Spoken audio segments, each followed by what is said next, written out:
Welcome to the Coast to Coast podcast, brought to you by Play Picks and the Lines. Coming to you from the West Coast, Josh Lander, joined by my guy Nate Weitzer on the East Coast. And we're rolling along in these NBA playoffs. We've got a player props video here for you guys.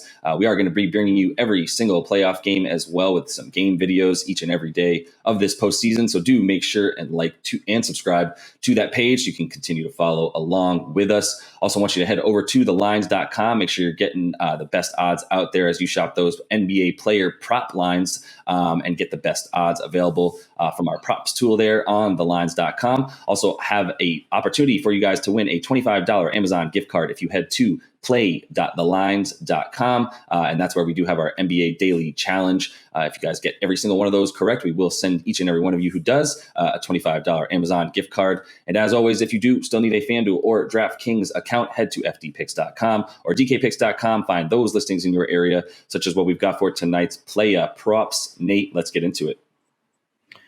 Yeah, I'm sticking to my guns here on the Ant-Man, Anthony Edwards, who came up a little short after a very slow start in game two. I mean, the Wolves just didn't get off the bus and they were blown out, yet he still played 34 minutes and got 20 points with a higher usage rate than in game one. A 29% usage rate, went 4 for 10 from three yet again. He's hit a lot of threes against this Grizzlies team.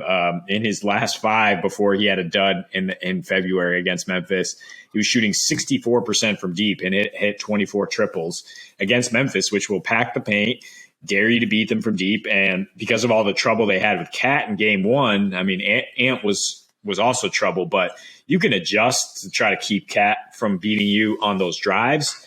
You're just going to live with Anthony Edwards taking these ridiculously tough step backs, and he's going to keep taking them. The coach is not going to rein him in, Chris Finch, and for good reason, because he's a young star, and that's how he gets going. So he's only 24.5 points, good odds for the over there. Don't mind adding 5 rebounds there in what could be a more physical game, but I think he's just a pure scorer. And if you're going to take the 24.5 points, maybe plus 240 for him to get all the way up to 30, closer to game one where he had 36 on 12 for 23 field goal shooting. At home, since the All-Star break, his usage rate was higher, 26%. Efficiency lower, though, 28% from three. But like I mentioned, he likes playing Memphis.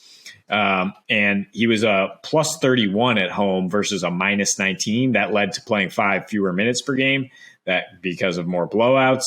Well, Memphis is not going to be blown out, I don't think, on the road here. So full slate of run, full competitive game, and Ant posting that near 30% usage rate. I like him to get 25 points.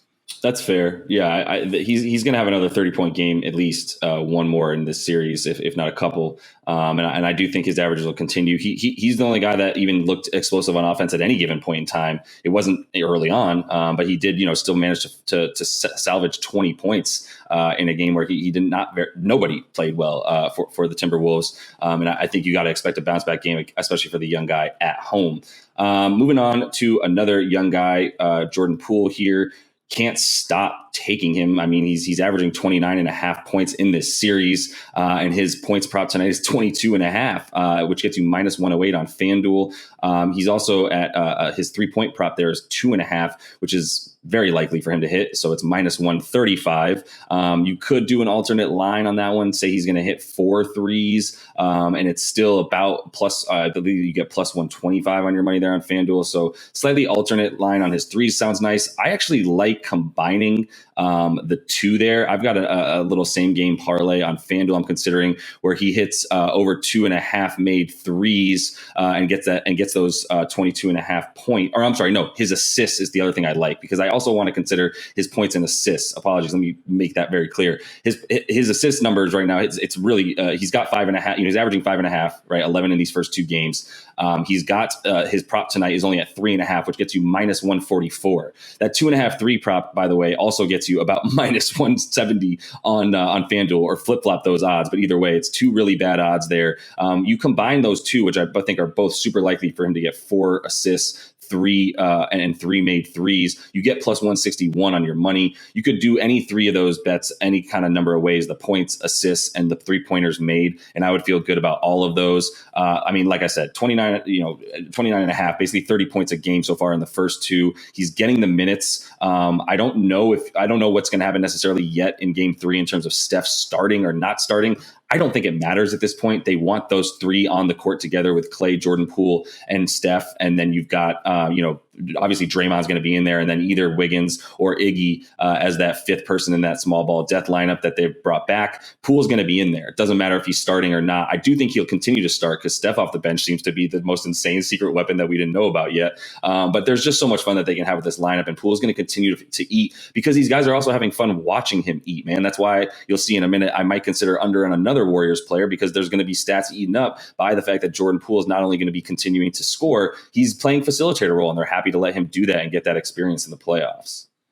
Yeah, adding a facet to their offense that they didn't necessarily have in this first run and making it even tougher for them to defend them. And like you said, yeah, if he does switch back to coming off the bench, then he's going to face Denver's extremely thin bench, at least initially with that second unit, and get some Campazzo or Austin Rivers on him and have his way there getting some points. So love that one.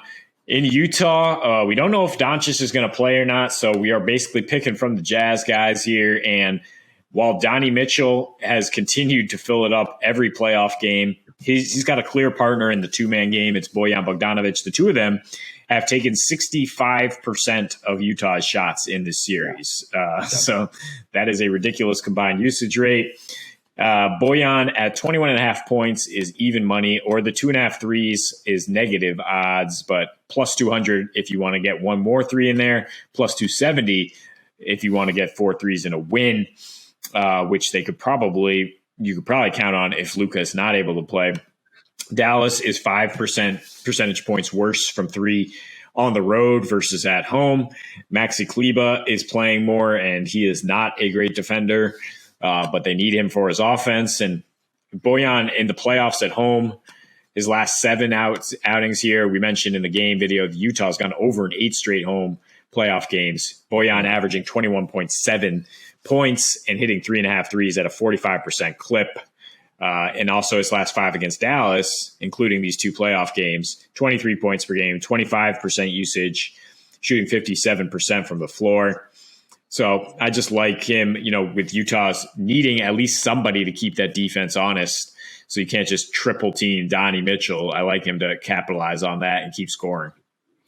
Yeah, I'm happy. We both like Utah to score points tonight. As we mentioned in that game video, I'm happy to take both Donnie Mitchell and Bojan and some Rudy Gobert props in there as well. Maybe not points, but we mentioned a double and a win. There's some good stuff here on player performance doubles for Dallas for Utah, as we do like them to pull this game out. And I think we like those performances from both those players. Bojan has a nice little weird 23 points and a Utah win gets you plus 182. Or you look at Donnie there with plus 160 for him to get 30 points and a W. I like both of those for the Jazz tonight, and then to get over that 109.5 as well. And then last pick here, I'm going with an under, and it is what I foreshadowed in the Jordan Poole pick. But Draymond is getting some of his stuff, his stats in time, getting eaten into by the fact that they can put Jordan Poole out there, and they have a facilitator outside of Steph who can. This is the best shot creator and athlete going to the rim that Steph has had on his team since Monta Ellis, who obviously we know wasn't really worth keeping around. But my point is Jordan Poole is just it's somebody to play off of Steph in a way that's great. But Draymond also, that does decrease the need for him to necessarily be getting assists. Yeah, I mean, you look at Draymond's last 10. I mean, he's only averaging 28 minutes a game. We're talking about eight points, 6 boards, 6 assists. That doesn't get you to 23 points, rebounds, and assists. His last 10 versus Denver overall, I mean, he's battling Joker in such a way that it's also not surprising, right? He's shutting him down as far as as much as anyone can shut the Joker down. It does help that the Joker can't really pass to anybody that he feels comfortable will score once he gives it to them. But it does obviously just help Draymond continue to just box him out, let others get the boards, as he hasn't gotten double-digit boards yet or against Joker in those last 10 games that he's played against Denver. And when he gets to Denver as well, all the stats that when he plays Denver in Denver, when he plays Denver in general, when he plays Joker anywhere, he doesn't get 23.5 points, rebounds, or assists, or he doesn't get 24 before, I should say, right? So I think that's a safe under here, despite the fact that we still kind of like the Dubs to get their points. Yeah, and that's my bad for suggesting him in game 2 in terms of getting over these props. But yeah, he's really just focusing on the defensive end of the floor and boxing out for other guys and just holding the Joker in check. So that's why if you're going to take a Draymond bet, I would like the over 2.5 steals and blocks at plus 115. With that one, yeah. I think, yeah, defensive player of the year, if you played the whole year, and he's going to be all over captaining that end of the floor and then, letting those other guys, those splash bros, handle the offense. I like that you just keep mentioning the defensive player of the year award randomly so that it can be brought up that Marcus Smart won it. But at any rate, that is all the time we have for you in this Play Up Props video. We will continue to bring one of these to you each and every day that we have NBA playoff games. So make sure you are liked and subscribed and continue to follow along with us all NBA postseason. And until we see you next, happy betting.